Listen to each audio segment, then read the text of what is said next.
সংস্কারের আন্দোলন থেকে নির্বাচনী মাঠে সরব বাংলাদেশ জামায়াতে ইসলামী সহ ৮ দলের সমঝোতা উদ্যোগ। এক ব্যালটে ভোট করে ইসলামপন্থী দলগুলোর সব ভোট এক বাক্সে আনার লক্ষ্যেই চলছে আসন বন্টনের হিসাব নিকাশ। নেতাদের ভাষ্য মতে সংখ্যার চেয়ে প্রার্থী ও দলের জনপ্রিয়তায় হবে প্রধান বিবেচ্য।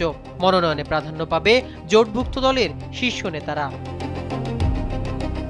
জানা গেছে ৩০০ আসনে ৮ দল মনোনীত একজন করে প্রার্থী দেওয়ার প্রস্তুতি চলছে। নিজ দলীয় প্রতীকে নির্বাচন করলেও তাকেই বিজয়ী করতে কাজ করবে জোটভুক্ত সব দল। এদিকে ৯ ডিসেম্বর থেকে দফায় দফায় রুদ্ধদ্বার বৈঠকে প্রার্থী বাছাই এগিয়েছে। শিগগিরই এ ব্যাপারে চূড়ান্ত সিদ্ধান্ত জানানো হবে বলে জানিয়েছে বিভিন্ন সূত্র।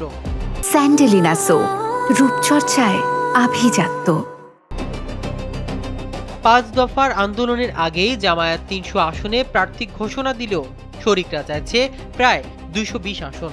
মাঠ জরিপের ভিত্তিতে সম্ভাবনাময় আসনের তালিকা প্রস্তুত করেছে প্রতিটি দল। বৃহত্তর ইসলামী ঐক্যের স্বার্থে ছাড় দেওয়ার মানসিকতার কথাও জানিয়েছেন নেতারা।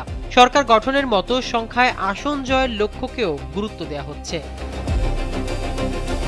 ৮ দলীয় জোটে রয়েছে জামায়াতে ইসলামী, ইসলামী আন্দোলন বাংলাদেশ, খেলাফত আন্দোলন, বাংলাদেশ খেলাফত মজলিস, নিজামে ইসলাম পার্টি, জাকপা ও বাংলাদেশ ডেভেলপমেন্ট পার্টি। আদর্শিক ভিন্নতা থাকার কাউকে জোট নেতা করা হয়নি। প্রার্থিতা চূড়ান্ত করার তোড়জোড়ের মধ্যেই যুক্তরাজ্যের উদ্দেশ্যে ঢাকা ছেড়েছেন জামায়াতের আমির ডক্টর শফিকুর রহমান। দলটির প্রচার সম্পাদক এহসানুল মাহবুব জোবায়ের জানিয়েছেন, বিজয়ী হওয়ার সম্ভাবনা যেখানে বেশি সেখানেই প্রার্থী দেয়া হবে।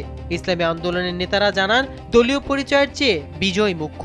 খেলাফত মজলিস, নিজামে ইসলাম ও অন্য শরিকরা সীমিত আসনের দাবি তুলেছে। আরও দল যুক্ত হলে জামায়াতকেই ছাড় দিতে হবে বেশি। মাহমুদুর রহমান সিয়াম, কালবেলা।